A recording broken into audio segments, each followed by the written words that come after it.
స్తోత్రార్హుడైన దేవుణ్ణి ఆరాధిస్తూ మనమందరం కూడా ఆత్మపూర్ణులై ప్రభు సన్నిధిలో ఏకీభవిస్తూ దేవుని స్తుతిద్దాం. స్తోత్రం స్తోత్రం స్తోత్రం. అందరినీ ప్రేమిస్తున్నవాడు, అందరినీ పోషిస్తూ ఉన్నవాడు, సంరక్షించే దేవుడు, కరుణా కటాక్షములు కలిగిన దేవుడు, కృపా సత్య సంపూర్ణుడిగా మన మధ్యలో నివాసము చేస్తున్న వానికి దేవుని సన్నిధిలో మనమందరము కూడా మహిమ చెల్లించాలి, స్తోత్రాలు చెల్లించాలి. స్తోత్రం. సర్వయుగములలో సజీవుడవు, సరిపోల్చగలనా నీ సామర్థ్యమును, కొనియాడదగినది నీ దివ్య తేజం. నా ధ్యానం నా ప్రాణం నీవే యేసయ్యా, నా ధ్యానం నా ప్రాణం నీవే యేసయ్యా. సరిపోల్చగలనా నీ సామర్థ్యమును, కొనియాడదగినది నీ దివ్య తేజం. నా ధ్యానం నా ప్రాణం నీవే యేసయ్యా, నా ధ్యానం నా ప్రాణం నీవే యేసయ్యా.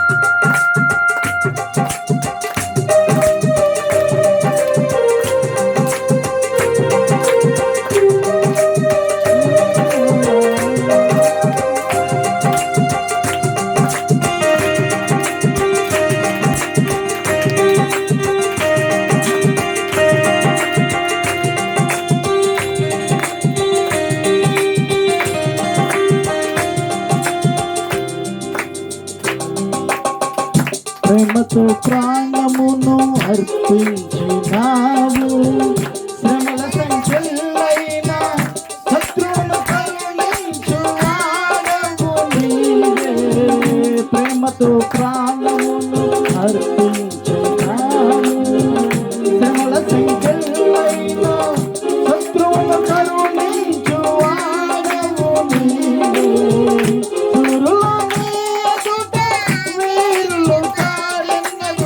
జగత్తుని జయించిన జయశీలుడా, సూరులో నీ ఎదుట వీరులు కారెన్నడు. జగత్తుని జయించిన జయశీలుడా, సర్వయుగములలో సజీవుడవు, సరిపోల్చగలనా నీ సామర్థ్యమును, కొనియాడదగినది నీ దివ్య తేజం. నా ధ్యానం నా ప్రాణం నీవే యేసయ్యా, నా ధ్యానం నా ప్రాణం నీవే యేసయ్యా.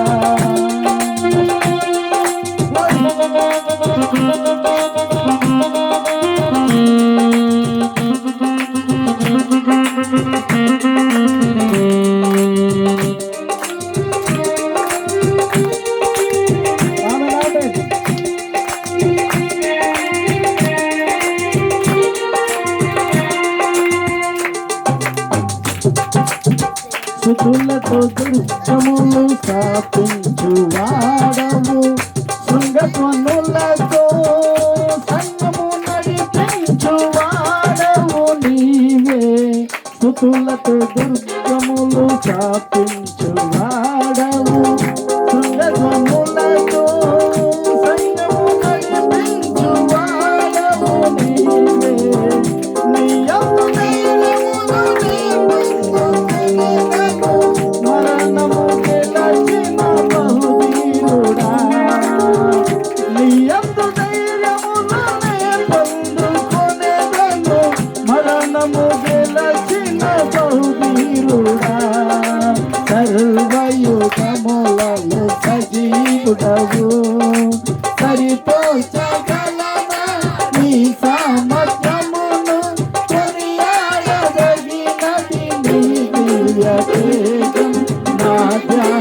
నా ప్రాణం నీవే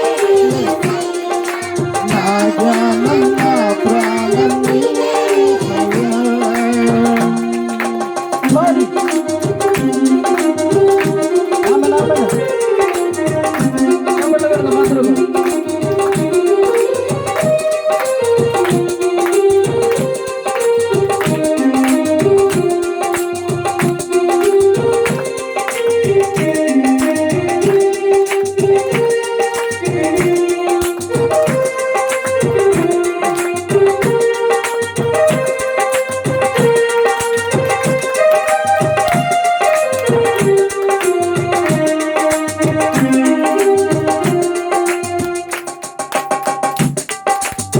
కృపలతో రాజ్యములు స్థిరపరచు నీవు బహుతరములకు సౌభాగ్యముగా చేసితివి నన్ను కృపలతో రాజ్యములు స్థిరపరచు నీవు బహుతరములకు సౌభాగ్యముగా చేసితివి నన్ను నెమ్మది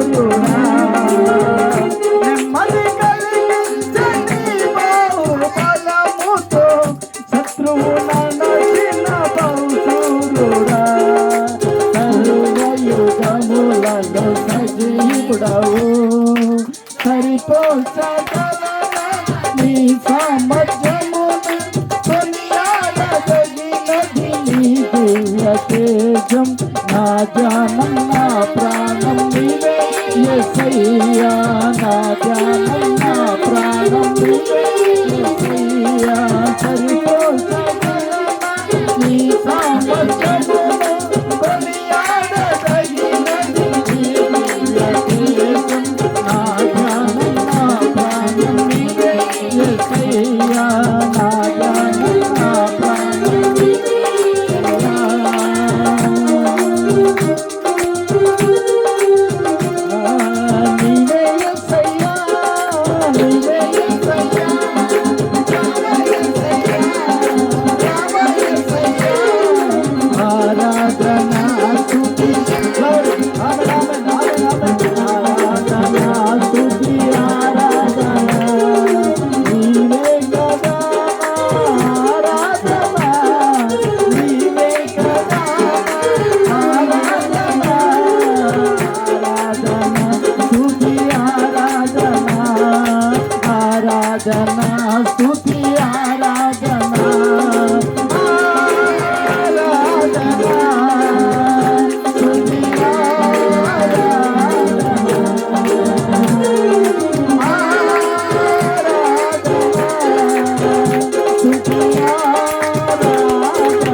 అందరూ చప్పట్లు కొడుతూ ప్రభు నామాన్ని మహిమపరుద్దాం. Praise the lord. దేవుని సన్నిధి ప్రభావం, దేవుని అభిషేకం, పునరుద్ధానపు శక్తి, జీవము కలిగిన దేవుని శక్తి, ఆది సంపూర్ణుడైన దేవుని శక్తి. హల్లెలూయా హల్లెలూయా హల్లెలూయా హల్లెలూయా.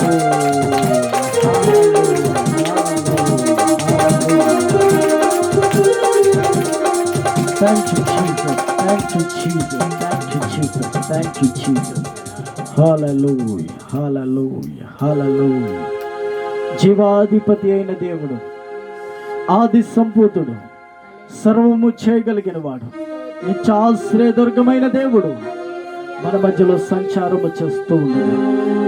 ప్రతి బలహీనతల నుంచి, రోగాల నుంచి, రోగపు కట్ల నుంచి యేసు నామములో మనమందరము కూడా విడుదల పొందుదుము గాక. సమయంలో దేవుని ప్రభావము సన్నిధి. ఇదిగో నా దేవుని ప్రియులారా, అనేక మంది ఇదిగో డెంగ్యూ వ్యాధుల చేత బాధపడుతూ ఉన్నారు, డెంగ్యూ జ్వరం చేత బాధపడుతూ ఉన్నారు. అందరూ కూడా రెండు చేతులు పైకెత్తి అదిగా డెంగ్యూ జ్వరం చేత బాధపడుచున్న వారందరి కొరకు ప్లేట్లెట్స్ డౌన్ అయిపోయి శరీరములో బలహీనపరచబడి శరీరములో బలము లేక కృంగిపోతూ ఉన్న ఆ ప్రజల కొరకు, ఆ బిడ్డల కొరకు మనమందరం కూడా చేతులెత్తి ప్రార్థన చేద్దాం. Praise the lord. Thank you Jesus. Hallelujah hallelujah hallelujah. Yesu నామములో ప్రతి ఆ డెంగ్యూకి కారణమైన కణములన్నీ కూడా నజరేయుడైన యేసు నామములో శరీరాల నుంచి తొలగిపోవును గాక. ఆ దేశంలోను రాష్ట్రంలోను ఆరోగ్యము కలుగును గాక, నెమ్మది కలుగును గాక. ఇదిగో మా బిడ్డలందరూ కూడా స్వస్థత పొందుకుందరు గాక. ఈ రోజున ఎవరైతే బాధపడుతూ ఉన్నారో, ఎవరైతే డెంగ్యూ వ్యాధి చేత బాధపడుతూ ఉన్నారో, యేసు నామములో స్వస్థత కలుగును గాక. యేసు నామములో స్వస్థత కలుగును గాక, ఆరోగ్యము కలుగును గాక. నరాలు, కండరాలు, ఎముకలు స్వస్థపరచబడును గాక. ప్లేట్లెట్స్ ఇప్పుడే కంట్రోల్లోనికి వచ్చును గాక. వాడుచున్న మందులు డాక్టర్ల జ్ఞానానికి మించిన దేవునిగా వాడుచున్న మందుల్లో ఆయన రక్త ప్రోక్షణ విడుదల చేసి స్వస్థపరచబడుదురు గాక. ఎందరైతే కృంగిపోతూ ఉన్నారో, కుటుంబాల్లో నెమ్మది లేకుండా, యేసు నామములో నెమ్మది కలుగును గాక, సమాధానము కలుగును గాక. ఎందరైతే ఉద్యోగాల్లో బాధపడుతూ ఉన్నారో, ఉద్యోగాల్లో మనశ్శాంతి లేక, ఉద్యోగంలో టార్చర్ ఎక్కువైపోయి, సారోల ద్వారా, అధికారుల ద్వారా టార్చర్ ఎక్కువైపోయి సమాధానం లేక బాధపడుతూ ఉన్నారో, వారందరినీ కూడా దేవుడు విడిపించినట్లు మంచి జ్ఞానమునిచ్చి, వారి సారోళ్ళకి, మేడములకి మంచి మనసును దేవుడు అనుగ్రహించి, వారి ఉద్యోగాల్లో సమాధానము కలుగును గాక, ఉద్యోగాలలో సమాధానము కలుగును గాక. వారు చేస్తున్న ఉద్యోగాలు ఫలభరితంగా మార్చబడును గాక. వారి రాబడిని దేవుడు దీవించును గాక, ఆశీర్వదించును గాక. ఇది ఇంకెందరైతే కుటుంబాల్లో సంతానం లేక బాధపడుతున్నారో, వారందరికీ కూడా దేవుడు మంచి సంతానాన్ని అనుగ్రహించును గాక. గర్భఫలాలు తెరవబడును గాక. ఇంకెందరైతే కుటుంబాల్లో శరీరంలో రోగం చేత బాధపడుతూ హాస్పిటల్కి చూపించుకోలేని పరిస్థితుల్లో ఉన్నారు, పేదరికాన్ని అనుభవిస్తూ ఉన్నారు, యేసు నామములో వారి శరీరాల్లో మంచి ఆరోగ్యము కలుగును గాక, మంచి ఆరోగ్యము కలుగును గాక, మంచి ఆరోగ్యము కలుగును గాక, నెమ్మది కలుగును గాక, పునరుద్ధానపు శక్తి ఒక్కొక్కరు అనుభవించుదురు గాక. హల్లెలూయా, హల్లెలూయా, హల్లెలూయా. కృప కలిగిన దేవుడు, కరుణా సంపన్నత కలిగిన దేవునికి మహిమ కలిగినట్లు మనము చేస్తున్న ప్రతి ఆరాధన దేవుడు అంగీకరించి, మనము చేస్తున్న ప్రార్థన అంగీకరించి, మన అవసరతలన్నీ తీర్చబోతున్న దేవునికి మహిమ కలిగినట్లు గట్టిగా చప్పట్లు కొడుతూ ప్రభు నామాన్ని మహిమపడతాం. Praise the lord, praise the lord. Hallelujah, hallelujah, hallelujah. తండ్రి నీకు వందనాలు, స్తోత్రము నాయన. ఈ సమయంలో ప్రతి బిడ్డని దీవించి ఆశీర్వదించి నీ రెక్కల నీడలో మీరు భద్రపరిచి ఉన్నతమైన కృపద ఇచ్చేసి ఆరోగ్యమును, బలమును, శక్తిని, మహాభిషేకమును మీరు అనుగ్రహించి నీ కృపా వాత్సల్యతతో మీరు నింపి ఇది సమయంలో వాక్యము ద్వారా ప్రతి బిడ్డతో మీరు మాట్లాడి నీ నామానికి మహిమ తెచ్చుకున్నారు. యేసు నామములో అడుగుచున్నాను తండ్రి, ఆమేన్, ఆమేన్, ఆమేన్. కూర్చుందాం, అందరూ కూర్చుందాం. హల్లెలూయా, హల్లెలూయా, హల్లెలూయా.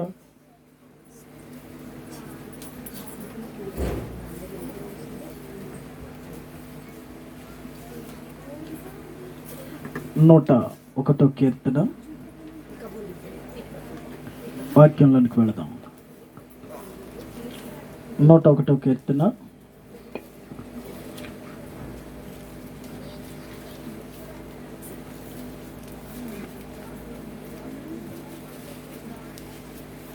ఏమైంది? అలా చాలామంది రాలేదు.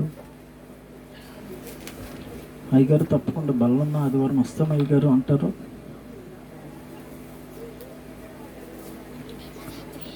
నూట 1వ కీర్తన 6వ వాక్యం. నా దగ్గర నివసించినట్లు దేశంలో నమ్మకస్తులైన వారిని నేను కనిపెట్టుచున్నాను. దేవునికి స్తోత్రం, హల్లెలూయా.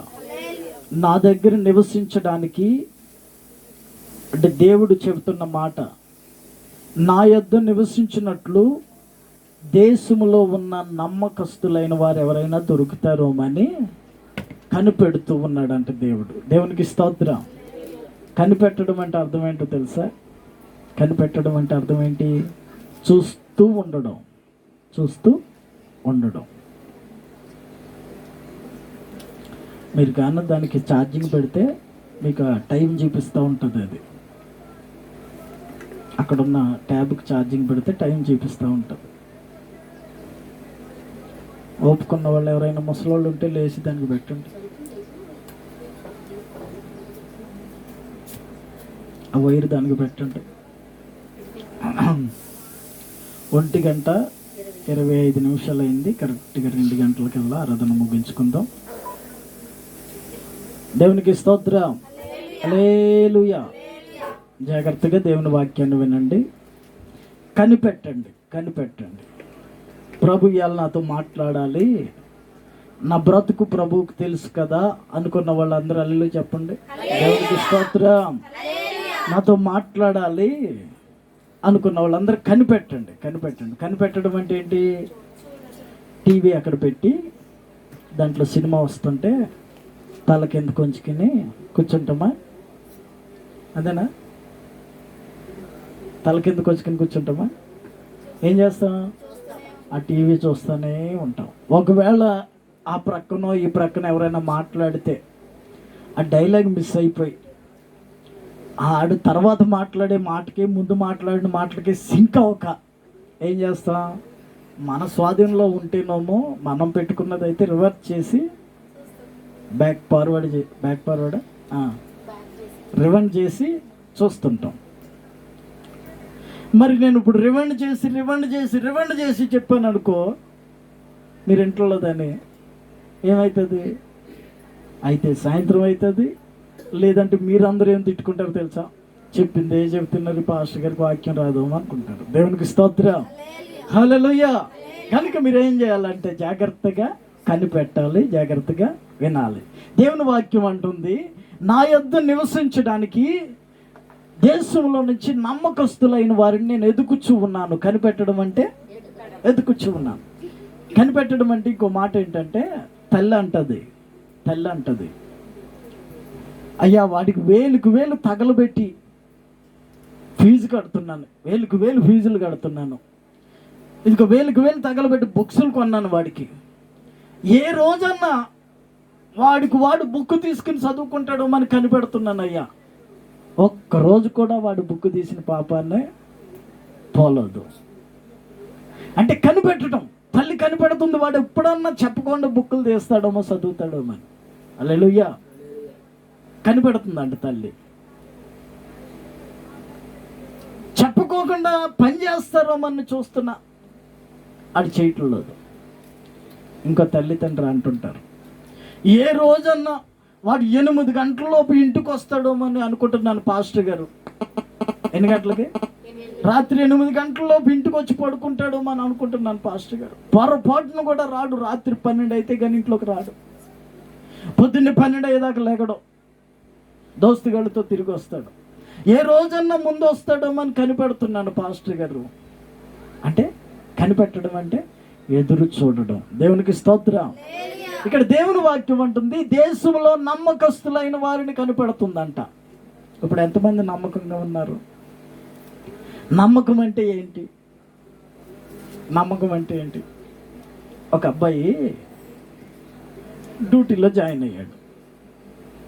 ఆఫీస్ బాయ్ డ్యూటీ చేస్తున్నాడు. చేస్తూ ఉండగా వాళ్ళ సార్ ఏం చేశాడంటే ఒక 100 రూపాయలు ఇచ్చి బయటికి వెళ్ళి భోజనం తీసుకురాను ఆయన అన్నాడు. ఆడు మొత్తం మీద బయటికి వెళ్ళి ఒక 70 రూపాయలు ఖర్చు పెట్టి భోజనం తీసుకొచ్చాడు. ఇంకొక 15 రూపాయలు ఇటు ఒక స్ప్రైట్ బాటిల్ తీసుకొచ్చాడు ఆయనకి. అబ్బా బాగా తెచ్చావరా అనుకున్నాడు, తిన్నాడు. 100 రూపాయలు ఇంకెంత మిగిలింది ఆడికి?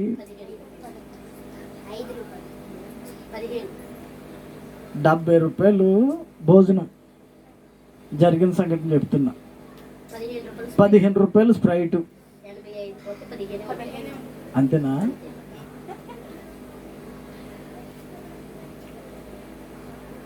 ఈ 15 రూపాయలు వాళ్ళ సార్కి ఎందుకు పనికొస్తాయి, వాళ్ళు మస్తు డబ్బున్న వాళ్ళే అని చెప్పి జేబులు వేసుకున్నాడు. ఆ పేరు ఏం పేరు అంటే, మామూలుగా అయితే అండి సీతయ్య అని పిలిచేవాళ్ళు, ఎవడ మాట ఏంటని. ఆడి పేరు, అసలు పేరు ఇంకోటి ఉందిలే, చెప్తే మళ్ళీ మీరు ఎప్పుడన్నా ఆడు కనపడితే బాధపడతారు. దేవునికి స్తోత్రం. ఒక రోజు ఒకసారి 50 రూపాయలు ఇచ్చి ఇడ్లీ తేరా అంటే చట్నీ లేకుండా మొత్తం ఇడ్లీ తీసుకొచ్చాడు ఆడు. అట్లాంటి సీతయ్య అనమాట ఆడు. అయితే 15 రూపాయలు జేబులు వేసుకున్నాడు. ఆయనకి ఎందుకు పనికొత్తలే అని. తర్వాత రోజు ఇంకొకసారి కొన్ని పైసలు ఇచ్చి సిగరెట్ ప్యాకెట్ తెమ్మంటే తెచ్చాడు. మిగిలిన చిల్లర జేబులు వేసుకున్నాడు. ఇంకొకసారి ఇంకోటి ఏదో తెమ్మంటే వీళ్ళు సార్ వాళ్ళు ఏం చేస్తున్నారంటే ఆడు ఇస్తాడోమని చూస్తున్నారు. వాడు ఎంత మిగిలింది చెప్పడు, జేబులు వేసుకుంటాడు. సరే, మొత్తం మీద ఒకరోజు వాళ్ళ ముగ్గురు బయట కలిసినప్పుడు మాట్లాడుకుంటూ ఉన్నారు. నేను అప్పుడు ఆఫీస్ బాయ్ కన్నా ఉండేవాడిని. ఏదైనా పని చెప్తే రాజుగడి మంచిగా చేస్తాడు రా, రాజుగడి బాగా చేస్తాడు, ఇంకా నమ్మకంగా ఉంటాడు అని అనుకున్నారు. తర్వాత ఇంకొకడు ఆడు గురించి మాట్లాడుకుంటూ ఇలా జరిగింది. మొత్తం మీద ఉద్యోగంలో తీసేశారు. ఎందుకు? 15 రూపాయల కోసమా సార్? ఎందుకు తీసేశాడు సార్? 15 రూపాయల కోసం ఉద్యోగం తీసేస్తారా సార్? 15 రూపాయల కోసం కాదు ఉద్యోగం తీసేసింది. వాడు ఉద్యోగంలో ఇంకొక ఉద్యోగంలో జాయిన్ అయిన అదే అలవాటు అయిపోయింది వాడికి. నువ్వు కనుక 15 రూపాయలు చిల్లర ఇచ్చేస్తే నాకు ఎప్పుడో జరిగింది ఇది 2007లో. నాకు ఈ మధ్యలో ఇంకో పాస్టర్ గారు ఇంకో కథ చెబుతుంటే ఇది గుర్తొచ్చింది. నాకు నిజంగా జరిగిన స్టోరీ నా కళ్ళ ముందు ఉంది, నేను చెప్పలేకపోతున్నాను వీళ్ళకని. దేవునికి స్తోత్రం. హల్లెలూయా. అవి ఇచ్చేసి ఉంటే ఇంకొక 50 రూపాయలు ఇచ్చేవాడు ఆయన నిజంగానే. నవంబర్ 11వ తారీఖు అనుకుంటా ఆయన బర్త్డే. 2011 సంవత్సరం నవంబర్ 11వ తారీఖు 11వ నెల. బాగా టైం కలిసి వచ్చిందని పొద్దున్నే నేను వెళ్ళి వాటర్ బాటిల్ పట్టి ఆయన టేబుల్ మీద పెడితే 100 రూపాయలు చేతికి ఇచ్చాడు. సరే ఏమన్నా తెమ్మంటారా అంటే లేదు రా నువ్వు ఉంచుకో అన్నాడు. ఆయన బర్త్డే అంటే ఆ రోజు 11/11/11. దేవునికి స్తోత్రం. హల్లెలూయా. అంత మంచోడు. నన్ను ఆఫీస్ బై నుంచి ఐటీలోకి తీసుకున్నది కూడా ఆయనే. అయితే నమ్మకత్వాన్ని ఎప్పుడైతే మనిషి కోల్పోయాడో ఉద్యోగము ఊడిపోయింది. నేను అక్కడ జాయిన్ అయినప్పుడు 3,000 రూపాయలు జీతం. అదే నమ్మకత్వాన్ని కాపాడుకుంటూ ఉన్నా. ఇప్పటికి ఇంకా అదే ఆఫీసులో పనిచేస్తున్నాను. నాకు సరిపడినంత జీతం దేవుడు నాకు ఎంత సరిపోతుందో అంత దేవుడు ఇస్తా ఉన్నాడు. దేవునికి స్తోత్రం. హల్లెలూయా. కనుక మనిషి కంగారు పడకూడదు, చిన్నదాని దగ్గర ఆశపడి నమ్మకత్వాన్ని కోల్పోకూడదు. కనుక ఇక్కడ దేవుని వాక్యం ఏమంటుందంటే నమ్మకమైన వాళ్ళ కోసం ఎదురు చూస్తుంది. నేను ఈ వాక్యం ఎందుకు చెప్తున్నానంటే ఇలా బల్లారాధన ఉంది. మీలో ఎంతమంది నమ్మకత్వాన్ని కోల్పోయారు? మీలో ఎంతమంది అబద్ధపు జీవితాన్ని జీవిస్తున్నారు?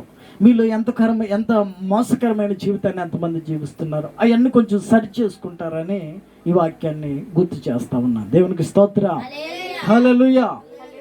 నమ్మకత్వం అనేది మనిషికి చాలా అవసరం. భర్త భార్య దగ్గర నమ్మకంగా ఉండాలి, భార్య భర్త దగ్గర నమ్మకంగా ఉండాలి. భర్త పడ్డ కష్టం భర్త అనుభవిస్తాడు, భార్య పడ్డ కష్టం భార్య అనుభవిస్తాడు. ఏ రోజన్నా పనిచేసిన డబ్బులు ఇంట్లో ఇస్తాడో అని చూస్తున్నాను పాస్టర్ గారు. ఒక్క రోజు కూడా ఇంకో 100 రూపాయలు ఉంచమని ఇంట్లో ఇవ్వడు పాస్టర్ గారు. వచ్చినవన్నీ తాగేస్తాడు, తాగుపోతాడు. అమ్మ నువ్వేమన్నా ఇచ్చావు ఎప్పుడన్నా అంటే, నేను ఎందుకు ఇస్తాను పాస్టర్ గారు, తాగుపోతాడు అని. మరి నువ్వేమన్నప్పుడు ఆడెందుకు ఇస్తాడు? ఆడిని అడిగితే ఆడంటాడు నేను ఎందుకు ఇస్తాను పాస్టర్ గారు. అది ఆడ మనిషి అయ్యి ఉండి ఎప్పుడన్నా పని చేసి వచ్చి నాకు ఇంట్లో డబ్బులు ఇచ్చిందా? అంతే కదా. అంటే ఒకళ్ళ దగ్గర ఒకళ్ళ నమ్మకత్వము. ఆమె డబ్బులు ఇస్తేనేమో వీడు తాగేస్తాడు అంటుంది. ఈయన డబ్బులు ఇస్తేనేమో ఆమె ఎప్పుడు ఇవ్వలేదు కదా అంటుంది. అంటే మనుషుల మధ్యలో మనిషికే నమ్మకత్వము లేదు, మనిషికి ప్రేమ లేదు, మనిషికి మాట మీద విలువ లేదు. అలాంటప్పుడు దేవుడు ఏం చేస్తున్నాడు అంట? నమ్మకస్తుల కోసం చూస్తున్నాడు అంట. దేవునికి స్తోత్రం. ఒక తల్లి కొడుకు కోసం చూస్తుంది, 8 గంటల్లో ఇంటికి వస్తాడేమో నమ్మకంగానని. ఒక భార్య భర్త కోసం చూస్తుంది, భర్త భార్య కోసం చూస్తున్నాడు. మారు మనసు పొందుతాడేమో, తాగుడిని విడిచిపెడతాడేమో, ఇదిగో పిల్లలు ఎదుగుతున్నారు, పెళ్ళిడికి వస్తున్నారు, ఇంకా తెలుసుకుంటాడు ఈ మనిషి, ఇంకా తెలుసుకుంటాడని చూస్తుంది భార్య. తల్లి చూస్తుంది, వీడికి ఇన్ని వేలు ఖర్చు పెట్టి చదువు చెప్పిస్తున్నాను కదా, ఏ రోజన్నా బుక్ తీసి చదువుతాడో అని ఎదురు చూస్తుంది. ఆఫీస్ దగ్గర పనిచేసే దగ్గర నీ నమ్మకత్వాన్ని ఎదురు చూస్తున్నారు వాళ్ళు. నమ్మకత్వాన్ని కాపాడుకుంటాడేమో, ఈ నమ్మకంగా ఉంటే ఇంకొక 100 రూపాయలు వాడికి ఎక్కువ ఇద్దామని చూస్తున్నారు. చిన్న దాంట్లో నమ్మకత్వాన్ని పోగొట్టుకుంటూ ఉన్నాం. కానీ నా దేవుని ప్రియులారా, యేసుక్రీస్తు నీ కొరకు ఇప్పటి నుంచి ఎదురు చూస్తున్నాడో తెలుసా? 2022 సంవత్సరాల క్రితం నుంచి నీ కొరకు ఎదురు చూస్తూ ఉన్నాడు. దేవునికి స్తోత్రం. ఏ రోజన్నా నా బిడ్డ నమ్మకంగా జీవిస్తుందా? ఏ రోజన్నా మారు మనసుకు తగినట్టు జీవిస్తుందా? ఏ రోజన్నా తను తీసుకున్న బాప్తీసానికి విలువ కలిగేటట్లు జీవిస్తుందా అని 2022 సంవత్సరాల క్రితం ఆయన రక్తం కార్చి నీ కొరకు ప్రాణం పెట్టిన దినము నుంచి ఈ రోజుకి ఎదురు చూస్తూ ఉన్నాడు. కనుక నా దేవుని ప్రియులారా, నమ్మకస్తులు దొరుకుతారు అని కనిపెడుతూ ఉన్నాడంట. నమ్మకస్తులు దొరుకుతారేమని. ఒక రోజున ఒక యజమాని వచ్చి ఒకడికి 5 తలాంతులు ఇచ్చాడు. ఎన్ని? మీరు లక్షలు అనుకోండి, రూపాయలు అనుకోండి, 5 ఇచ్చాడు. తర్వాత ఇంకొకరిని పిలిచి వాడికి 2 ఇచ్చాడు. ఒక 2 లక్షలు అనుకుందాం. ఇప్పుడు మరి లక్షలే కదా అందరికి ఉన్నది. దేవునికి స్తోత్రం. అప్పుడంటే రూపాయలు, దీనారాలు, నాణ్యాలు, ఇంకా తలంతులు. బైబిల్లో అయితే తలంతులు అంటే, తలంత్ అంటే అది జ్ఞానమే కానివ్వండి, ఆరోగ్యమే కానివ్వండి, సమయమే కానివ్వండి, ఉద్యోగమే కానివ్వండి, నీకు ఇచ్చిన సౌందర్యమే కానివ్వండి, నీకు ఇచ్చిన జ్ఞానమే కానివ్వండి, నీకు ఇచ్చిన డబ్బే కానివ్వండి, నీకు ఇచ్చిన ఉద్యోగమే కానీ, నీకు ఇచ్చిన ధనమే కానీ, నీకు ఇచ్చిన ఇళ్ళే కానీ, సంపదే కానీ, పెట్టలే కానీ, ఎవరైనా సరే ఒక తలంతు, ఒక 5 తలంతులు. మరి ఆ రోజుల్లో నేను ఉద్యోగంలో జాయిన్ అయిన ఫస్ట్ నేను జాబ్ చేసినప్పుడు హైదరాబాద్లో 300 నా జీతం, 300. మరి ఇప్పుడు 300కి చేయమంటే ఎవరైనా చేస్తారా? 30,000 ఉంటే కానీ ఉద్యోగంలో జాయిన్ అవ్వడు. ఇప్పుడు దేవునికి స్తోత్రం, హల్లెలూయా. కనుక అప్పటికి ఇప్పటికి వేరియేషన్. అందుక మీ భాషలో చెప్పాలంటే ఒక 2 లక్షలు ఇచ్చాడు అనుకుందాం, వాడికి 5 లక్షలు ఇచ్చాడు. ఇంకొకటి ఉన్నాడు, వాడికి ఏం చేశాడంటే 1 లక్ష రూపాయలు ఇచ్చాడు. ఇదిగో నేను దేశాంతరం పోతున్నాను, అంటే దేశము, ఈ దేశాన్ని వదిలిపెట్టి ఇంకో దేశానికి నేను వెళుతున్నాను, మరలా నేను తిరిగి వస్తాను, జాగ్రత్తగా మీరు బ్రతకండి అని చెప్పి వెళ్ళాడు. వెళితే ఈ 5 తలాంతులు తీసుకున్నవాడు, 2 తలాంతులు తీసుకున్నవాడు వాటిని తీసుకెళ్ళి వ్యాపారంలో పెట్టి, బిజినెస్లో పెట్టి చక్కగా వాళ్ళు దానికి తగ్గట్టు కష్టపడుతూ శ్రమ పడుతూ సంపాదిస్తూ ఉన్నారు. తర్వాత కొన్ని సంవత్సరాలకి ఈ యజమానుడు ఈ డబ్బులు ఇచ్చిన ఆయన వచ్చాడు, వెనక్కి తిరిగి వచ్చాడు. వచ్చి ఇదిగో రై, నీకు 5 తలాంతులు ఇచ్చాను కదా, ఏం చేసావు అని అడిగాడు. అడిగితే అతను అన్నాడు, అయ్యా నువ్విచ్చిన 5 తలాంతులకి నేను ఇంకొక 5 సంపాదించాను, నా జ్ఞానం అంతా ఉపయోగించాను, నా బలం అంతా ఉపయోగించాను. ఏ రోజు నువ్వు నాకు పెట్టుబడి పెట్టిన తర్వాత నేను ఏ రోజు ఇంట్లో కూర్చున్నవాడిని కాదు. సోమరోడు విత్తనాలు చల్లేటప్పుడు బయట ఎండాకాలం వచ్చి పంట మంచి ఇది వర్షాకాలం వర్షం పడుతూ చక్కగా విత్తనాలు చల్లే టైంలో, మంచి పంట చల్లే టైంలో వాడి ఇంట్లో దుప్పటి మూసుకెట్టి పడుకుంటాడంట. మరి కోసే టయానికి అందరూ పనులు మోసుకుని వస్తుంటే, కష్టపడ్డ వాళ్ళు అందరూ మోపులు మోసుకుని ఇంటికి తెచ్చుకుంటూ ఉంటే ధాన్యం మరి వీడికి ఎక్కడి నుంచి వస్తుంది పడుకున్నవాడికి? ఆ పాస్టర్ గారు తండ్రి చనిపోయాడని వాళ్ళ ఇంటికి వెళ్ళి అప్పుడప్పుడు ప్రార్థన చేసి వస్తూ ఉన్నాడంట. కొడుకు ఆమెకి. ఒకరోజు పాస్టర్ గారి ఇంటికి వెళ్ళేటప్పటికి వీడు మంచం మీద పడుకుని తింటా ఉన్నాడంట. మంచం మీద పడుకుని టీవీ చూసుకుంటూ తింటా ఉన్నాడంట. జాగ్రత్తగానండి. అప్పుడు మంచం మీద పడుకుని తింటా ఉంటే, టీవీ చూసుకుంటూ తింటా ఉంటే పాస్టర్ గారు ఆ తల్లి అందంట పాస్టర్ గారిని, అయ్యా ఇదిగాడు చూసావా, వాళ్ళ నాన్నగారు చనిపోయినప్పటి నుంచి ఏ రోజు పనికి పొమ్మంటే పోవట్లేదు, ఇంట్లో కూర్చునే తిండి తింటా ఉన్నాడు, ఆ టీవీ పెట్టుకుని చూస్తూ ఉన్నాడు, ఏ రోజున పనికి పోడు అంటే ఎవరమ్మా అని చూస్తే వాడు పొడికిని తింటున్నాడంట. మంచం మీద పొడికిని తిండి తింటా ఉన్నాడంట. పాస్టర్ గారు అన్నాడంట, అరే బిడ్డ, తండ్రి లేనోడు, మీ నాన్నగారు ఏ రోజు ఇంట్లో ఉండేవాడు కాదు, పనికి పోయేవాడు. నువ్వు మంచిగా పనికి వెళ్ళి వయసు ఉండగానే బలం ఉండగానే పని చేసుకోవచ్చు కదరా, కొంత పని చేసుకోవచ్చు కదా, కూర్చుని తింటే ఎంత ఆస్తి అయినా ఆగుతుందిరా నీకు అన్నాడంట. అన్నాడంట, అదే పాస్టర్ గారు కూర్చుని తింటే కొండలైన తరిగిపోతాయి అన్నారు కదా, అందుకని నేను పొడుకుని తింటున్నాను అన్నాడంట. ఇంత సోమరోడాడు. కనుక ఈ 5 తలాంతులు ఇచ్చిన ఆయన్ని పిలిచి అడిగితే ఈ 5 తలాంతులు ఆయన ఏమంటున్నాడంటే, అయ్యా నువ్వు ఇచ్చిన దానికి నేను కష్టపడి ఇదిగో తెలివంతా ఉపయోగించి ఇంకొక 5 సంపాదించాను, ఇదిగో 10 తలాంతులు తీసుకోమన్నాడంట. అప్పుడు అతను భుజం మీద చెయ్యేసి, ఈ దాసుడు ఎవరంటే బలా నమ్మకమైన దాసుడు వీడని చెప్పి అతన్ని దగ్గరికి తీసుకున్నాడంట. యజమానుడు ఎవరంటే మీరు గుర్తుపెట్టుకుంటాక చెబుతున్నా, యేసుప్రభు అనుకోండి. వీళ్ళకి యేసుప్రభు ఏం చేశాడంటే 5 తలాంతులు ఇచ్చాడు. ఈ 5కు 5 సంపాదించాడు వీడు. ఇప్పుడు యేసుప్రభు దగ్గరికి వచ్చినప్పుడు వీడు అంటున్నాడు, ఇదిగో 5కు 5 నేను సంపాదించాను అయ్యా, నా బిడ్డలు తింటూ ఉన్నాం, నా పిల్లల్ని జాగ్రత్తగా చూసుకున్నాను, నా భార్యను జాగ్రత్తగా చూసుకున్నాను, నా కుటుంబాన్ని పోషించుకుంటూ నేను సంపాదించిన దాంట్లో నేను తింటూ, నా పిల్లలు తింటూ, నా కుటుంబాన్ని పోషించుకుంటూ ఇదిగో ఇంకొక 5 నీకు సంపాదించి పెట్టాను నేను అన్నాడు. అప్పుడు అన్నాడు, బలా నమ్మకమైన మంచి దాసుడా అని దగ్గరికి తీసుకుని. తర్వాత ఇంకొకరిని పిలిచాడు, రై నీకు 2 తలాంతులు ఇచ్చాను కదా, ఏం చేసావు నువ్వు అంటే ఇతను కూడా అన్నాడు, అయ్యా ఆ 2కు 2 నేను సంపాదించాను, జాగ్రత్తగా పనిచేశాను. వాడికి 5 ఇచ్చావు కదా, నాకు 2 ఇచ్చావు కదా అని నేను అలగలేదు. ఉంటుంది కదా మమ్మీ, వాడికి 2 బిస్కెట్లు ఇచ్చావు, నాకు 1 ఇచ్చావు, నా వద్దా అంటాడు వీడు కుల్లోడు. మరి ఏడుస్తున్నాడు కదా అని పోనీలే అని ఆ మిగిలిన మొక్కలు ఇగో తినరా, చిన్నపిల్ల కదా, చిన్నాడు కదా అని 2 ఇచ్చానురా, నువ్వు పెద్దోడు కదరా, అడ్జస్ట్ చేసుకుంటాం అనుకున్నాను బిడ్డ, నువ్వు ఏడుస్తే ఎలాగరా అని బతులాడి తల్లి మొత్తం మీద ఆ ఇరిగిపోయిన మొక్కలు అట్టుకొచ్చి ఇచ్చింది అనుకో, ఆ ఇరిగిపోయినాయి నేను తిన్నా అంటాడు వీడు. వాళ్ళకి ఎక్కువ, వాళ్ళకి చిన్నపిల్లల కోసం చెప్పింది, మీకోసం కాదు. మీరు అదే బుద్ధి కలిగి ఉన్నారు. దేవునికి స్తోత్రం. పాస్టర్ గారు వాళ్ళకి ఫోన్ చేస్తాడు, మాకు ఫోన్ కూడా చేయడు.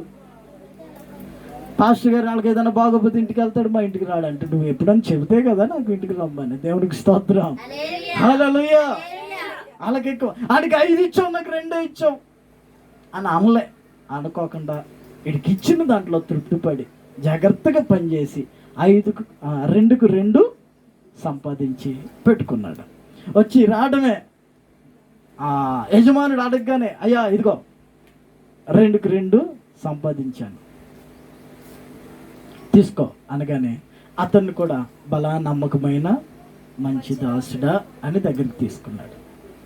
ఇప్పుడు ఇంకొకడు ఉన్నాడు, వాడిని పిలిచాడు, రై నీకు ఇచ్చింది ఏం చేశాడా, ఎంత ఇచ్చాడు ఆయనకి? విన్నారా మీరు? నిజమేనా? 1 ఇచ్చాడు.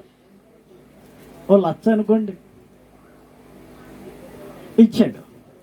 వాడు అంటాడు, అయ్యో నువ్వు ఇచ్చిన దాన్ని మళ్ళీ అడుగుతావని తెలిసి ఇదిగో మూట కట్టాను, నువ్వు ఇచ్చింది మూట కట్టాను, మూట కట్టి భూమిలో పాతి పెట్టి ఉంచాను. ఇప్పుడు దాకా భూమిలో పాతి పెట్టి ఇచ్చిన దాన్ని, ఉన్నదాన్ని భూమిలో పాతి పెట్టి అప్పు చేసుకుంటూ తిరిగాడు వీడు. ఇచ్చిన దాన్ని భూమిలో పాతి పెట్టి భార్య పిల్లలకు తిండి పెట్టడం మానేసి పోకిరిగాడికి లాగా, బికారోడికి లాగా తిరుగుతూ ఉన్నాడు రోడ్డు మీద. ఉన్న తెలివిని ఉపయోగించుకుని పని చేసుకుని భార్య పిల్లలను పోషించుకుంటే అది మంచిది. ఉన్న జ్ఞానాన్ని ఉపయోగించుకుని వాడి పిల్లలు, వాడి కుటుంబం జాగ్రత్తగా బ్రతుకుతూ దేవునికి మహిమకరంగా జీవిస్తే వాడు బలా నమ్మకమైన మంచి దాసు. ఈడేం చేశాడంటే ఇచ్చిన దాన్ని కూడా పాతి పెట్టేశాడు. కొంతమంది ఉపయోగించుకోరండి, మహా టాలెంట్ ఉంటుంది కొంతమందికి. అసలు ఆడ తలుసుకుంటే పక్కోడి నిల్చుండగానే అమ్మేస్తారు. అంత తెలివి ఉంటుంది వీడికి, ఉపయోగించుకోడు. దేవునికి స్తోత్రం. ఉపయోగించుకోకుండా ఏ పని చేతగానోడులా కూర్చుంటాడు ఊరి మీద పడి. కష్టపడాలి, వయసు ఉండగా కష్టపడకపోతే ఇంకెప్పుడు కష్టపడేది మీరు? కష్టపడాలి, చక్కగా శ్రమ టోర్చాలి, తల్లిదండ్రులకు ఉపయోగకరంగా బ్రతకాలి. యవనస్తులు భర్త కష్టపడుతుంటే భార్య కూడా కష్టపడాలి చక్కగా. అంతకంత చల్లనీళ్ళకి ఏమంటారు, అది వేడి నీళ్ళకి మీకు తెలియదు, నాకేం తెలుస్తుంది. దేవునికి స్తోత్రం. హల్లెలూయా. వేడి నీళ్ళకి చల్లనీళ్ళు సాయమో, చల్లనీళ్ళకి వేడి నీళ్ళు సాయమో, ఏదో ఒక సాయం. మొత్తం మీద ఆ కొంచెం సాయం దొరుకుతుంది కదా ఇద్దరు కష్టపడితే. పిల్లల్ని చదివించడానికో లేకపోతే పిల్లల్ని ప్రయోజకులు చేయడానికో కష్టపడాలా. ఎంతసేపు తిండి లేకపోతే నిద్రే, తిండి నిద్రే. ఒక్కొక్కడు అడ్డంగా బలుస్తాడు. మామూలుగా అయితే ఎదగాలి, పైకి ఎదగాలి, నిలువుగా ఎదగాలి మనిషి. ఇటు బలుస్తాడు. ఎందుకంటే వాడు పని చెప్పేవాళ్ళు లేరు. వాళ్ళ అమ్మాయి ఏమన్నా పని చెప్పిందా, మొత్తం నాకే చెబుతా, ఇడేదో చేసేసినట్టు. హుషారుగా పని చేసుకుంటూ పిల్లలకి, తల్లిదండ్రులకి సంతోషకరంగా పిల్లలు బ్రతికితే వాళ్ళు 4 కాలాలు పడ్డ ఆరోగ్యంగా బ్రతుకుతారు వాళ్ళు. లేకపోతే పిల్లలు తల్లిదండ్రులు నేర్పించుకుంటూ దుఃఖకరమైన బ్రతుకుతూ తల్లిదండ్రులు మాట అనుకోకుండా విడిగా తిరుగుతూ ఆ ఇచ్చిన తలంతుని భూమిలో పాతి పెట్టేసి చదివించి లక్షలు ఖర్చు పెట్టి నేను చదివిస్తే ఆ చదువుకున్న సర్టిఫికేట్లు కూడా నీకు ఎందుకు పనికి రాకుండా చేసుకుంటున్నావు. నీ జీవితంలో చదువుకున్నావు, ఉపయోగించు, నీ చదువును ఉపయోగించు, కష్టపడు. శ్రద్ధ కలిగి పని చేసేవాడంట ఐశ్వర్యవంతుడు అవుతాడంట. శ్రద్ధగా పనిచేసేవాడు ఏలుబడి చేస్తాడంట. నీకున్న చదువులోనే శ్రద్ధగా పనిచేయి, నీకున్న జ్ఞానంలోనే శ్రద్ధగా పనిచేయి, నీకున్న బలంలోనే శ్రద్ధగా పనిచేయి. ఏ రోజున తల్లిదండ్రుల మీద తిరగబడకుండా, అలగకుండా చక్కగా దేవుని మాట విని దేవునికి ఉపయోగకరంగా బ్రతుకు. నీకున్న తెలివిని ఉపయోగించి, అప్పుడు దేవుడు నిన్ను ఆశీర్వదిస్తాడు. అపనమ్మకంగా ఉన్నదాన్ని దాచిపెట్టేసి, దేవుడు ఇచ్చిన జీతాలను కూడా దాచిపెట్టేస్తారు కొంతమంది. 20,000 వస్తుంది అనుకో, ఎక్కడ వస్తుంది పాస్టర్ గారు, 8,000 వస్తుంది, మిగతా 12,000 ఎటు పోతాయి మరి? అంతే కదా, కప్పెట్టేశారు. 5,000 వస్తుంది అనుకో, నేను ఏం చేసేవాడు తెలుసా? నాకు 3,000 జీతం అవుతుంది అనుకో, 300 ఇస్తే బాగోదని 400 ఇచ్చేవాడిని చర్చిలో కానుక. వచ్చే ఏడాది నాకు జీతం ఎంత అయిందో తెలుసా? 5,200 అయింది. మరి నేను 300 ఇస్తే వాళ్ళు పెంచేటానికి 100, ఇంకొక 1,000 రూపాయలు పెంచేవాళ్ళము. కానీ నేను అధికంగా ఇవ్వడం వల్ల అన్న దేవుడు, ఇది సీక్రెట్ లైవ్లో చెప్తున్నాను నేను. దేవునికి స్తోత్రం, హల్లెలూయా. ఈ మాట ఏంటి, ఒక పెద్ద ఆయన అడుగుతాడు నన్ను, ఇవ్వండి మీకు ఇవ్వబడుతుందంటే ఏంటి పాస్టర్ గారు అన్నాడు. మరి ఎత్తకుండా కోతకు వస్తావా అన్నాను. హల్లెలూయా. అని చల్లకుండా కోసేస్తావా కోత? నేను అక్కడ ఒక చెట్టు వేసానండి, ఒక మొక్క అట్టుకొచ్చి వేసాను. ప్రతి సంవత్సరం దగ్గర ఒక 100 కాయగా వస్తుంది ఒక్క చెట్టే. చూసిన వాళ్ళల్లో కోసుకు తింటారు, చిన్న కాయ కూడా తీయగా ఉంటుంది. అది ఆ రోజు నేను వేసి దాన్ని కాపలా కాయకోకుండా ఉంటే, అడవి అప్పటికి ఇదంతా ఎవరన్నా దాన్ని తీసేస్తారేమో, పీకేస్తారేమో అని చెప్పి దాని చుట్టూరు బట్ట కట్టేసి చక్కగా దాన్ని పెంచుకొచ్చాను. ఈ రోజున కాస్తుంది, 2 రోజులు కాస్తుంది, హాయిగా తింటాం, అందరూ తింటున్నారు. ప్రత్యేకంగా బీపీలు షుగర్లు ఉన్న వాళ్ళకైతే పట్టుకెళ్ళి మరి ఇస్తున్నాను నేను. దేవుడు వాళ్ళని దీవించును గాక. అంటే మనం వేసిన దాన్ని మరలా ఇతను 5 తలంతులు ఏం చేశాడంటే 5 తలంతులు పెట్టాడు, బయట పెట్టాడు. నేను దాన్ని లాగాలి, మరలా సంపాదించుకోగలగాలి, తర్వాత దానికి నమ్మకంగా జీవించాలి, ఇచ్చిన వాడికి నమ్మకంగా జీవించాలి. జాగ్రత్త. గవర్నమెంట్ వాళ్ళు ఇప్పుడు చక్కగా దళిత బంధు అని 10 లక్షలు గవర్నమెంట్. ఈ 10 లక్షలు తీసుకుని ఒక్కొక్కడు కారు కొంటాడు, చెలవిడిగా తిరుగుతాడు, ఒక్కొక్కడు ఆ షాప్ పెడతాడు, ఒక్కొక్క షాప్, ఈ షాప్ పెట్టి ఆ షాప్ పెట్టి ఏదో పెట్టామన్న పేరుకి చూపించి గవర్నమెంట్ని కూడా మోసం చేస్తున్నారు. అంటే అంత తెలివి ఉంది జనానికి, అంత తెలివి ఉంది. గవర్నమెంట్ ఎందుకు ఇస్తుందంటే నువ్వు నీ పిల్లలు నీ కుటుంబం దాన్ని పెట్టుబడిగా పెట్టుకుని సంపాదించుకుని హాయిగా బ్రతుకుతారు 4 కాలాల పాటు అని ఇస్తుంది గవర్నమెంట్. దాన్ని కూడా వీడు వ్యర్థంగా ఉపయోగించుకుని మళ్ళీ వాళ్ళకి తప్పుడు బిల్లులు చూపించి మోసం చేసే బుద్ధి అయిపోయింది మనిషికి. దేవునికి స్తోత్రం. అందుకనే దేశంలో నమ్మకస్తులు ఎవరన్నా ఉంటే కనిపెడదామని చూస్తున్నాడు అంట దేవుడు. దేవునికి స్తోత్రం. ఒక్కడు కూడా నమ్మకంగా ఉన్నాడు ఇప్పుడు చెప్పిన వాళ్ళు? ఆ 5 తలంతులు తీసుకున్నవాడు, 2 తలంతులు తీసుకున్నవాడు తప్ప ఇంకెవరైనా నమ్మకంగా ఉన్నారు? ఆడ 5 తలంతులకు 5 సంపాదించి యజమానుడికి చూపించాడు, 2 తలంతులకు 2 సంపాదించి యజమానుడికి చూపించాడు. ఎక్కడ ఈ మోసపూరితమైన బ్రతుకు మనిషిది? నీలో ఉన్న ఆ జ్ఞానాన్ని తొక్కేస్తున్నావు, నీలో ఉన్న తలంపులని, ఆ తలంతులని, ఆ తెలివిని, ఆ జ్ఞానాన్ని నీ భూమిలో పాతి పెట్టేస్తూ ఉన్నావు, ఉపయోగించుకుంటలేదు నువ్వు. కనుక నా దేవుని ప్రియులారా, నమ్మకంగా పనిచేసే వాళ్ళగా ఉన్నాడు. ఏమన్నాడు తెలుసా? అక్కడ చివరి మాట ఏమన్నాడు తెలుసా? వీడికి భూమిలో పాతి పెట్టాడు కదా, ఉపయోగించుకోలేదు కదా, ఆ 1 తలంతు తీసుకెళ్ళి 5కి 5 సంపాదించాడు, 10 తలంతులు వాడికి ఇచ్చేసేయండి అన్నాడు.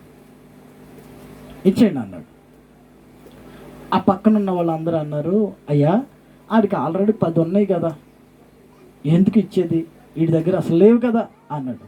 అయితే వాక్యంలో ఏం రాయబడి ఉందంటే, కలిగిన వానికి ఇయ్యబడును, లేని వాని యొద్ద నుండి వాడి దగ్గర ఉన్నది కూడా తీసివేయబడును. అంటే నీ నమ్మకత్వాన్ని చూసి నిన్ను ఆశీర్వదిస్తాడు దేవుడు. దేవునికి స్తోత్రం. నీ నమ్మకత్వాన్ని చూసి నిన్ను అభివృద్ధి పరుస్తాడు. నీ నమ్మకత్వాన్ని చూసి నిన్ను నీ కుటుంబాన్ని నిన్ను ఒక మంచి ఉన్నతమైన స్థితిలో ఆయన పెట్టాలని ఆశపడతాడు. కానీ నువ్వు నమ్మకత్వాన్ని కోల్పోతూ ఉన్నావు. నమ్మకంగా ఉన్న వాళ్ళ కోసం ఎదురు చూస్తుంది. నా దేవుని ప్రియులారా, నీవు కనుక నమ్మకంగా ఉండాలి అని అనుకుంటే మారు మనసు పొందు, నీ జీవితాన్ని మార్చుకో, దేవునికి సాక్షిగా జీవించడం మొదలుపెట్టు. దేవుని కొరకు జీవించాలనే ఆశతో నీవు జీవించగలిగితే, దేవునికి నీ జీవితాన్ని ఇవ్వగలిగితే, మారు మనసు పొంది బాప్తిసం పొంది దేవునికి నీ జీవితాన్ని ఇవ్వగలిగితే, అది 10 కాలాల పాటు అభివృద్ధిలోనికి వచ్చేటట్టు దేవుడు నిన్ను ఆశీర్వదిస్తాడు. దీర్ఘాయుష్ను, ఆరోగ్యాన్ని నీకు అనుగ్రహించి ఆయన వచ్చే రాకడలో, ప్రభువు రాకడలో నిన్ను అడిగినప్పుడు, అయ్యా ఇదిగో నాకు ఇచ్చిన జీవితాన్ని నేను ఇలాగ ఉపయోగించానని నువ్వు చెప్పగలిగితే, అప్పుడు బలా నమ్మకమైన మంచి దాసురాలా అని యేసయ్య దగ్గరికి తీసుకుని ఆయన రాజ్యంలో నిన్ను చేర్చుకుంటాడు. దేవునికి మహిమ కలుగును గాక. అంతేగాని ఇచ్చిన దాన్ని పాతిపెట్టి, ఇచ్చిన జీవితాన్ని వ్యర్థంగా గడిపి తాగుబోతులతో తిరిగి నీ జీవితాన్ని నాశనం చేసుకుని, ఆరోగ్యాన్ని నాశనం చేసుకుని, కుటుంబాల్లో దుఃఖాన్ని కలుగు చేసి ఇచ్చలవిడిగా లోకంలో తిరిగితే, రేపొద్దున ఆయన అంటాడు, చెడ్డదాసుడా, నీ దగ్గర ఉన్నది కూడా తీసేస్తున్నాను అంటాడు.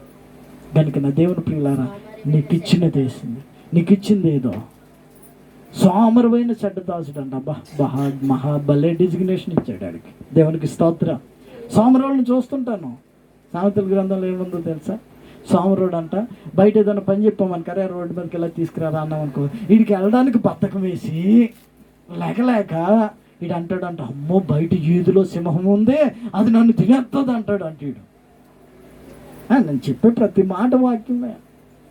హల్లెలూయా. గనుక జాగ్రత్త, నమ్మకంగా జీవించడానికి సిద్ధపడండి. దేవుడు అట్టి జీవితాన్ని మీకు అనుగ్రహించును గాక. ప్రార్థన చేసుకుందాం. ఎవరైతే ప్రభుకి ఇష్టకరంగా జీవించాలని అనుకుంటున్నారో, ప్రభు రాకడ పర్యంతరం దేవునికి ఇష్టంగా జీవించాలని అనుకుంటున్నారో, మీ చేతులు పైకెత్తండి. ప్రార్థన చేసుకుందాం. ఇదిగో మా జీవితాన్ని మార్చుకుంటాం, మేము దేవుని దగ్గర నమ్మకంగా జీవిస్తాం అన్న వాళ్ళు మీ చేయి పైకెత్తి ప్రార్థన చేసుకోండి. స్తోత్రం స్తోత్రం స్తోత్రం స్తోత్రం స్తోత్రం స్తోత్రం స్తోత్రం స్తోత్రం స్తోత్రం.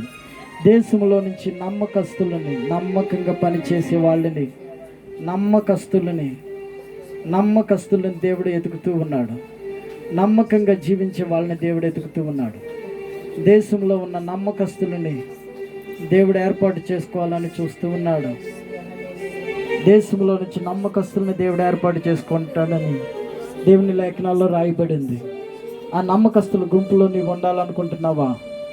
ఆ నమ్మకస్తుల గుంపులో నీవు ఉండాలనుకుంటున్నావా? దేవుడు అట్టి కృప మీకు అనుగ్రహించినట్లు ప్రార్థన చేద్దాం. స్తోత్రములు తండ్రి, నీకు వందనాలు. స్తోత్రము నాయన, కరుణా కటాక్షములు కలిగిన దేవ, నీ దగ్గర నమ్మకంగా జీవించడానికి కృపను అనుగ్రహించి నీ కృపలో భద్రపరచండి. ఇదిగో కీర్తనల గ్రంథం 32వ అధ్యాయంలో అంటున్నాం, అతిక్రమంలో ఒప్పుకునేవాడు పరిహారమును అందుతాడు, అట్లా దాచిపెట్టేవాడు వర్ధిల్లుడు అని నీ లేఖనాల్లో సెలవిస్తూ ఉన్నావు. అతిక్రమములు దాచిపెట్టేవాడు వర్ధిల్లుడు, వాటిని ఒప్పుకిని విడిచిపెట్టేవాడు కనికరాన్ని పొందుతాడని నీ లేఖనాల్లో సెలవిస్తూ ఉన్నారు. దయగల తండ్రి, బిడ్డలందరూ కూడా ఇది ఈరోజు నీ సన్నిధిలో ఒప్పుకుంటూ ఉన్నారు. నమ్మకమైన జీవితాన్ని జీవించడానికి కృపను అనుగ్రహించి నీ కృపలో భద్రపరిచి దీవించమని యేసు నామములో అడుగుచున్నాను తండ్రి. ఆమేన్. దేవునికి స్తోత్రం.